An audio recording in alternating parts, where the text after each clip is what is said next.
तो आदाब, नमस्कार, गुड इवनिंग, सत श्री अकाल। एक बार फिर आप तमाम लोगों का स्वागत है। उम्मीद है पूरी फैमिली अच्छी होगी, अपना ख्याल रख रही होगी। आज की जो कहानी है, ये कहानी एक अजीब रहस्यमय कहानी थी और इस कहानी के साथ कानून और पुलिस ने जो किया सो किया। कई बार कहते हैं कि ऊपर वाले भी कुछ और सोचता है और वो कुछ और करता है। दो प्यार करने वालों की कहानी है ये। वो एक दूसरे से प्यार करते थे, फिर शादी करना चाहते थे। शादी के बीच में बहुत सारी अड़चनें थी, लेकिन फिर भी दोनों शादी करना चाहते थे। और इसी सारी कश्मकश के बीच ये कहानी कहां से कहां पहुंच जाती है और फिर क्या अंजाम होता है, ये उसकी कहानी है। बात पानीपत की है, बहुत ही मशहूर जगह है। और इसी पानीपत में 5 सितंबर की शाम एक लाश मिलती है। पानीपत में एक जीटी रोड के पास गौशाला मंदिर है, उसी मंदिर के प्रांगण में एक जली हुई लाश थी। और अजीब बात यह थी कि लाश पूरी नहीं जली थी, सिर्फ उसका चेहरा जला हुआ था। और उससे भी यह बात बड़ी थी कि एक तरफ चेहरा जलाकर उसकी आइडेंटिटी को मिटाने की कोशिश की गई थी ताकि पहचानी ना जा सके, लेकिन दूसरी तरफ वहीं लाश के इर्द गिर्द कुछ सामान भी पड़े थे। किसी शख्स ने पुलिस को इस लाश के बारे में जानकारी दी। पुलिस की टीम मौके पर पहुंची, लाश को कब्जे में लेकर हॉस्पिटल भेज दिया। अब आसपास की जगहों की उसने निगरानी की, तलाशी ली। पुलिस को मौके से कुछ चीजें मिली। एक मोबाइल मिला, आधार कार्ड मिला, एक कॉलेज का आईडी कार्ड मिला। ये जो कॉलेज था ये वहीं पानीपत का एक कॉलेज है, आर्या कॉलेज। और इस आइडेंटिटी कार्ड पर एक लड़की का नाम लिखा हुआ था और वो नाम था ज्योति। बीए 3rd ईयर की स्टूडेंट थी ज्योति। अब कॉलेज का नाम, आधार कार्ड, आईडी, एक मोबाइल, ये इतनी सारी चीजें काफी थी कम से कम ये अंदाजा लगाने के लिए कि शायद जिसकी लाश है उसका नाम ज्योति है। फिर भी पुलिस कंफर्म होना चाहती थी। पुलिस ने ज्योति के घर वालों को खबर दी और उनको ये सारी चीजें दिखाई। उनका रो रो कर बुरा हाल, क्योंकि बेटी शाम को कॉलेज से घर आना था, वो वाकई पहुंची नहीं थी, गुम थी। और इधर पुलिस कह रही है कि एक लाश मिली और ये ज्योति की लाश है।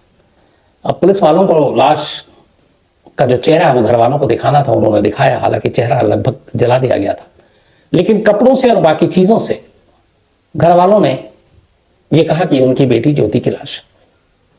पोस्टमार्टम के बाद अगले दिन पुलिस ने ये लाश ज्योति के घर वालों को सौंप दी। रोते बिलखते पूरे परिवार ने ज्योति का अंतिम संस्कार कर दिया। अब इसी बीच इसी कहानी में एक दूसरी कहानी शुरू होती है और ये कहानी भी इत्तेफाक से 5 सितंबर को ही शुरू होती है। पानीपत के ही इसी आर्या कॉलेज में पढ़ने वाली एक लड़की जिसका नाम सिमरन है और वो भी बीए 3rd ईयर की स्टूडेंट है, वो गायब है। अब इधर ज्योति की लाश मिली, सिमरन गायब है। सिमरन के घर वाले परेशान। वो रात तक जब घर नहीं पहुंची, उन्होंने इधर उधर तमाम दोस्तों से टटोरा, पूछा, तो उन्हें यह भी पता चला कि एक ज्योति भी गायब है। अब एक ही कॉलेज की, अच्छा ये दोनों एक दूसरे की दोस्त भी। अब ये अजीब चीज थी कि एक ही कॉलेज की 2 लड़कियां गायब है। शाम तक एक लड़की की लाश मिल गई ज्योति की, अब सिमरन गायब है। सिमरन के घर वालों को अब तमाम बुरे बुरे ख्याल आ रहे हैं कि जो ज्योति के साथ हुआ कहीं सिमरन के साथ तो नहीं हो जाएगा। जितने दोस्त तमाम वो लोग भी परेशान। अब इधर मतलब एक अजीब केस की, शहर की 2 लड़कियां गायब, एक की लाश मिली है और दूसरी का कोई पता नहीं है। पुलिस के लिए भी मामला बड़ा सरदर्द कि ये क्या कनेक्शन है इन दोनों लाशों के, ये दोनों की गुमशुदगी और एक की लाश की बरामदगी में। खैर पुलिस अपनी तफ्तीश करती रहती है। 5 सितंबर के बाद 6 सितंबर को अंतिम संस्कार हो जाता है। पुलिस ने कुछ तस्वीरें जो ज्योति की लाश की थी वो उसको तमाम एक आगे चलकर अदालत में कानूनी लड़ाई में काम आए, उसके लिए खींच कर रखी थी। इधर सिमरन के घर वाले परेशान अपनी बेटी को ढूंढ रहे हैं। 48 घंटा हो चुका है, सिमरन का कोई सुराग नहीं। उधर कुछ दूरी पर ज्योति के घर वाले अंतिम संस्कार कर चुके हैं, लेकिन एक जवान बेटी की इस तरह की मौत, और क्यों, किसने किया, कत्ल की वजह क्या, उसको लेकर उनका एक अजीब घर में मातम पसरा है। तो एक साथ 2 परिवार एक ही शहर में बुरी तरह से टूटा हुआ है और दोनों को कुछ समझ में नहीं आ रहा कि हो क्या रहा है। तभी 7 सितंबर, ये 2017 की बात है, 5 सितंबर को लाश मिली थी। 7 सितंबर, 2 दिन बाद जो कुछ तस्वीरें पुलिस ने खींची थी लाश की, वो तस्वीरें पुलिस थाने में भी थी। इधर सिमरन के पिता लगातार अपनी बेटी को ढूंढ रहे थे, मिसिंग कंप्लेंट दर्ज कर चुके थे और उनकी बेटी की कोई खबर मिली कि नहीं मिली, इस उम्मीद में वो लगातार पुलिस स्टेशन के चक्कर काट रहे थे। अब वो चक्कर काट रहे थे तभी वो थाने में आए 7 सितंबर को, और इत्तेफाक से अब इसी केस पर बात हो रही है। एक पुलिस वाले ने उन्हें ज्योति की लाश की तस्वीर दिखाई। अब जब ज्योति की लाश की तस्वीर दिखी, चेहरा लगभग जल चुका था, लेकिन फिर भी कुछ कुछ बचा हुआ था जिसको आप देख सकते थे। ज्योति की लाश की तस्वीर को देखकर सिमरन के पिता अचानक चौंक उठे। उन्होंने कहा यह कैसे हो सकता है? पुलिस वाले ने पूछा क्यों, आप चौंके क्यों? उन्होंने कहा ये लाश ज्योति की नहीं हो सकती, ये पता नहीं ऊपर वाला ऐसा ना करके ऐसा हो, बट मुझे लग रहा है ये सिमरन है। अब इधर पुलिस वालों को मतलब सर चकरा गया कि ये क्या कह रहे हैं। वो कह रहे हैं हाँ, जो आपने पूरी तस्वीर दिखाई है उसमें बेशक ये कपड़े कभी मैंने सिमरन को पहने हुए नहीं देखे जो इस लाश ने पहन रखे हैं, लेकिन इसका चेहरा, इसके कान, कुछ ऐसी चीजें हैं जिससे मुझे लग रहा है कि ये सिमरन है, पर भगवान ना करके ऐसा हो। वो पुलिस वाले से ये भी कह रहे हैं।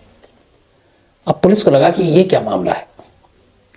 एक ज्योति की लाश मिली थी, उसका अंतिम संस्कार हो चुका है।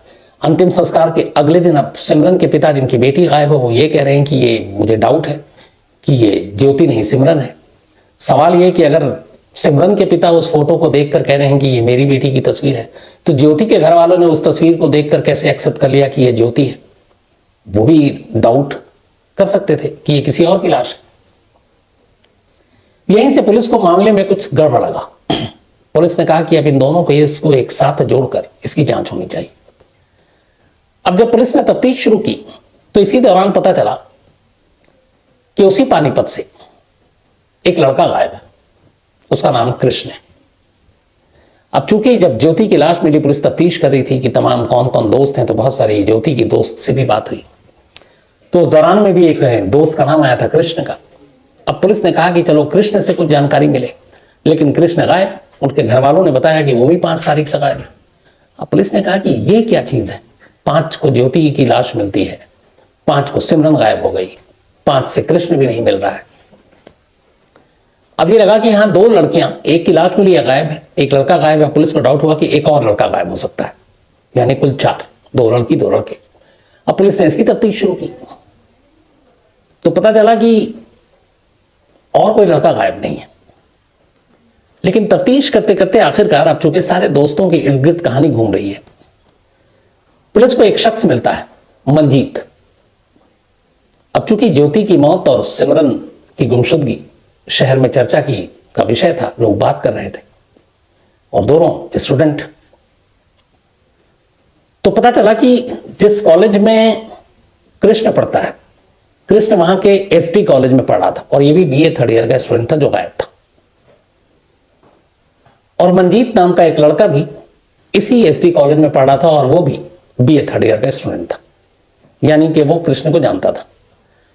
तो अब चूंकि दोस्त और कृष्ण गायब, मंजीत तमाम दोस्तों के साथ पुलिस ने उससे पूछताछ की, तो उसने एक बड़ी चौंकाने वाली जानकारी दी। उसने कहा कि मुझे कृष्ण ने 5 सितंबर को जीटी रोड पर गौशाला मंदिर में बुलाया था, एक प्ले का रिहर्सल करना था। अच्छा, ये लोग कॉलेज में पढ़ाई के साथ साथ प्ले और इन सारी चीजों में हिस्सा लिया करते थे। तो पुलिस ने पूछा कि तुम गए क्यों नहीं? अब फिर इधर पुलिस को याद आया कि उसी गौशाला मंदिर के कंपाउंड से ही ज्योति की लाश मिली थी, और मंजीत को भी उसी गौशाला मंदिर में बुलाया था, वो भी कृष्ण ने, जो खुद गायब है। तो उसने बताया कि हाँ, हमें एक रिहर्सल करनी थी, लेकिन मैं लेट हो गया, कॉलेज में कुछ और काम था, फिर घर पे काम था, तो मैं लेट पहुंचा। मैं थोड़ा लेट जाने के बाद जब मैं गौशाला मंदिर पहुंचा तो देखा वहां ताला लगा हुआ है और कोई था नहीं। मैंने कृष्ण को फोन किया, उसका मोबाइल बंद था, मैं लौट आया। अब पुलिस को यह कहानी बड़ी अजीब लगी। एक तो 2 लड़कियां जिसमें एक की लाश, एक गुम, दोनों एक कॉलेज की। इधर एक ही कॉलेज के 2 लड़के, कृष्णा गुम और मंजीत को उस दिन प्ले में बुलाया गया और वो लेट पहुंचा, और वो अपने घर पे सही सलामत है और जिंदा भी है। इन चारों का आपस में कनेक्शन क्या है? अब पुलिस को लगा कि इस कहानी को समझने के लिए सबसे जरूरी है, क्योंकि सिमरन के घर वालों ने एक शक पैदा कर दिया था कि ये लाश उनकी बेटी की है, ज्योति नहीं है। और ज्योति के घर वाले कह रहे थे कि नहीं, जो सारे कपड़े पहन रखे थे, जो आई कार्ड था, जो मोबाइल था लाश के पास से, वो सब कुछ ज्योति का था। तो उनके पास शक करने की कोई गुंजाइश नहीं, वो अपनी जगह बिल्कुल सही थे। अब पुलिस ने कहा कि सिमरन मिसिंग है, ज्योति की लाश मिल चुकी है और कृष्ण गायब है। तब कृष्ण और ज्योति की कुंडली को खंगालते हैं। अब पुलिस ने तमाम दोस्तों से दूसरे तरीके से पूछताछ शुरू की। कुछ ज्योति के पड़ोसियों से पूछताछ शुरू की, कुछ कृष्ण के पड़ोसियों से पूछताछ शुरू की। और इन सब से पूछताछ के बाद पुलिस को एक जानकारी मिली। इस जानकारी को लेकर पुलिस की एक टीम शिमला पहुंचती है। शिमला के एक होटल का उनके पास पता था। पुलिस की टीम सीधे होटल के अंदर दाखिल होती है। उन्हें रूम नंबर भी मालूम था। वो घंटी बजाते हैं, दरवाजा खुलता है। सामने ज्योति खड़ी थी और ज्योति के पीछे कृष्ण खड़ा था। जिस ज्योति का घर वालों ने अंतिम संस्कार कर दिया कुछ दिन पहले, वो ज्योति पुलिस के सामने थी और पुलिस हैरान थी। उधर ज्योति और कृष्ण भी पुलिस को देखकर हैरान थे। अब ये दोनों पुलिस के मेहमान थे। उन दोनों को पुलिस की टीम गाड़ी में बिठाती है और अपने साथ पानीपत लाती है। रास्ते में ही दोनों पूरी अपनी कहानी सुनाते हैं। ज्योति आर्य कॉलेज में बीए फाइनल ईयर के स्टूडेंट थी और कृष्ण एसडी कॉलेज में बीए थर्ड ईयर का स्टूडेंट था। कॉलेज आने जाने के दौरान दोनों की मुलाकात हुई, नजरें मिली। धीरे धीरे दोनों में प्यार हो गया। प्यार लंबा चला। दोनों अपना घर बसाना चाहते थे। ज्योति ने अपने घर वालों से बात की, लेकिन दोनों की बिरादरी अलग थी। और आपको पता है, जो बहुत सारे आज भी हमारे देश में ऐसे इलाके हैं जहां जात पात बिरादरी बहुत ज्यादा इसकी अहमियत होती है। तो ज्योति के घर वालों ने इस रिश्ते के लिए साफ मना कर दिया। उधर कृष्ण भी ज्योति से शादी करने पर अड़ा था। कृष्ण के घर वाले फिर भी अपने बेटे की इस जिद के आगे झुक गए। उन्होंने कहा हमें कोई ऑब्जेक्शन नहीं, लेकिन ज्योति के घर वालों ने मना कर दिया। अब ज्योति को यह था कि अगर उसने घर वालों की मर्जी के खिलाफ शादी की तो शायद उसके घर वाले उन दोनों को चैन से नहीं जीने देंगे। तो फिर क्या करें? इसी के बाद एक रोज ज्योति और कृष्ण ने एक प्लान बनाया, एक शादी करने के लिए एक खौफनाक प्लान। इन दोनों ने कहा कि अगर हम दोनों को शादी करनी है और शादी के बाद सुकून की जिंदगी जीनी है तो यह जरूरी है कि हम दोनों को मरना होगा, लेकिन असली में नहीं, अपने घर वालों, अपने मोहल्ले वालों, अपने जानने वालों की नजरों में। और हम दोनों को एक नई पहचान के साथ एक नई जगह पर अपनी नई जिंदगी शुरू करनी होगी। लेकिन दोनों मरे कैसे? बिना मरे हुए। यही इनकी साजिश की अगली कड़ी थी। कड़ी ये थी कि सेम उन दोनों के कदकाठी के जैसा दो शख्स, एक लड़का और एक लड़की, वो दोनों मरे और वो सच में मरे, ताकि उनकी मौत इनकी जिंदगी बन सके। अब इस प्लानिंग पे काम शुरू हुआ। एक लड़की और एक लड़के को ढूंढना था जिन्हें या जिनका कोई कसूर नहीं था, बट इन दोनों की शादी की कीमत पर उन दोनों को मरना था, और वो भी अनजाने में। तो ज्योति को काम दिया गया कि तुम अपने हिसाब से अपने कदकाठी की लड़की ढूंढो, और कृष्ण ने कहा कि लड़का मैं ढूंढूंगा। दोनों ने अपनी तलाश शुरू की। इत्तेफाक से कि सारे कॉलेज में ज्योति पढ़ती थी, उसी कॉलेज में सिमरन पढ़ती थी। सिमरन उसकी दोस्त थी, दोनों एक ही क्लास में थे। और सिमरन की बदनसीबी ये कि उसकी कदकाठी ज्योति के बराबर थी। ज्योति को लगा कि सिमरन एक तो उसकी दोस्त है और लगभग मेरी जैसी है, मेरी हाइट की है, तो अगर सिमरन मरती है तो मैं जिंदा रह सकती हूं। उसने सिमरन का चुनाव किया। उधर कृष्ण ने अपने कॉलेज में ढूंढना शुरू किया और उसकी नजर जाकर पड़ी मंजीत पर। मंजीत उसी के कदकाठी का था और उसका जानने वाला था। और सबसे बड़ी बात यह कि वो उसके प्ले में काम किया करता था। ये लोग एक साथ ड्रामा किया करते थे। अब दोनों का काम हो गया, दोनों ने शिकार चुन लिए। अब आगे का काम था, लेकिन उस आखिरी काम को करने से पहले कुछ और काम करने थे। वो ये कि अब चूंकि इन दोनों को मरना था दुनिया की नजरों से, अपने परिवार वालों की नजरों से, कहीं किसी नए शहर में एक नई जिंदगी बितानी थी, तो उसके लिए नया नाम भी चाहिए था, नया पहचान पत्र, नया आईडी प्रूफ। हर शहर में नकली फेक अपने यहाँ तो आधार भी मिल जाता है। तो इन लोगों ने भी यही किया। एक शख्स को पकड़ा, एक दलाल को, और उसके जरिए नए नाम से इन दोनों ने अपना नया आईडी प्रूफ बनाया। तमाम अपने डॉक्यूमेंट्स नए नाम से। अब इनके नई पहचान, नया नाम, सब कुछ इनके हाथ में था। हुलिया चेंज करके तस्वीरें वसवीरें भी खिंचाई। अब इन्हें अपना कुछ दिन के लिए हुलिया भी बदलना था। लेकिन उन सबसे पहले ये था कि इनके हिस्से की मौत दो बेकसूर लोगों के हिस्से में आनी थी। तारीख तय हुई 5 सितंबर 2017। जगह चुना गया जीटी रोड पर एक गौशाला है। उस गौशाले का एक शख्स कृष्ण का जानने वाला था। शाम के वक्त वहां सन्नाटा होता है, कोई है नहीं। उसने ये भी पता कर लिया कि गौशाला में जो एक कमरा है उसमें जो उसका जानने वाला रहता है वो अगले 3 दिनों के लिए पानीपत में नहीं है, यानी गौशाला पूरी तरह से खाली है और हाईवे के करीब था। इसी के बाद 5 सितंबर 2017 की तारीख तय की गई 2 कत्ल के लिए। ज्योति सिमरन को लेकर अपने साथ आती है कि चलो तुमको एक प्ले है और कुछ और काम है, तुमको वहां लेकर चलती है। दोस्त थी, उसने कहा चलो। अब ज्योति वहां पहुंचती है गौशाला में, वहां उसे कोल्ड ड्रिंक दिया जाता है। वो कोल्ड ड्रिंक पीती है, बेहोश हो जाती है। इसके बाद ज्योति का गला घोंट कर कत्ल कर देते हैं। फिर वो अपने साथ एसिड लेकर आए थे। सबसे पहले अब ज्योति के सारे कपड़े वो बदलते हैं, जो सिमरन को मारने के बाद सिमरन के सारे कपड़े उतार कर ज्योति खुद पहन लेती है और अपने सारे कपड़े सिमरन को पहना देती है। फिर एसिड डालकर उसके चेहरे को दोनों मिलकर जला देते हैं ताकि ये पता ना चले कि ये ज्योति है या सिमरन है या कोई और है। ये सब करने के बाद अब ज्योति अपने आधार, अपने कॉलेज का आईडी, मोबाइल सब लाश के इर्द गिर्द फेंक देती है ताकि पुलिस वालों को आसानी से मिल जाए। अब दोनों दूसरे शख्स का इंतजार कर रहे हैं ताकि दूसरा कत्ल हो। सिमरन की मौत ने ज्योति को एक तरह से एक नई जिंदगी दे दी, लेकिन अब मंजीत की मौत जरूरी थी ताकि उसकी मौत से कृष्णा जिंदा रहे। अब इसको फोन किया, उसको भी बुला रखा था कि एक प्ले का रिहर्सल है, यहां आ जाओ। मंजीत की खुशनसीबी थी कि वो किसी काम में फंस गया, जो वक्त दिया गया वो नहीं आया। इस दौरान भी ये लगातार उसे फोन करते रहे। फिर मंजीत ने बताया कि मुझे बहुत देर हो जाएगी। अब इधर डर रहे हैं कि गौशाला के अंदर एक लाश है और अगर कोई आ गया इस दौरान में तो फिर दोनों पकड़े जाएंगे। तब इन दोनों ने तय किया कि मंजीत को छोड़ो, फिर कभी अब आधा अधूरा काम में ही भागना पड़ेगा, क्योंकि एक कत्ल तो वो कर चुके थे। अब दूसरे कत्ल के लिए मंजीत का इंतजार, और मंजीत पता नहीं लेट हो गया तो अकेले आए, किसी और को लेकर आए तो फिर क्या करेंगे। तो दोनों ने अचानक तय किया कि अब इस जगह को खाली करना है और यहां से निकल लो।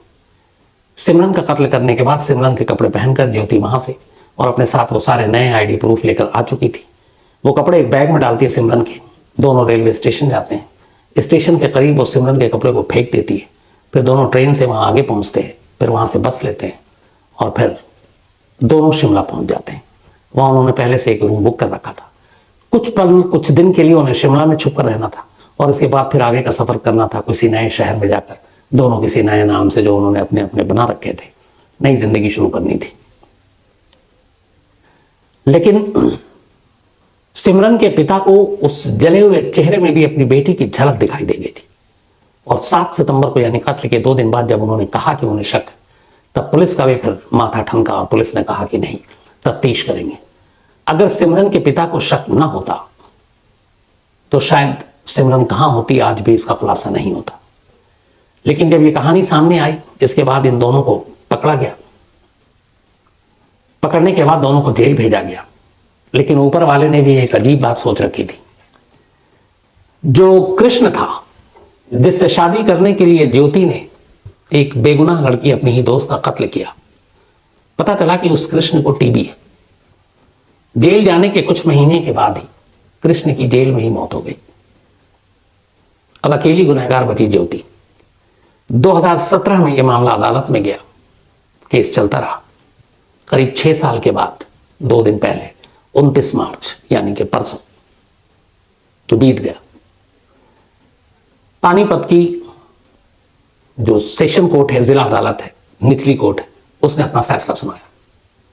फैसला ये कि ज्योति अब ताउम्र यानी कि जब तक जिंदा है जेल के अंदर रहेगी, उसे उम्र कैद की सजा सुनाई गई।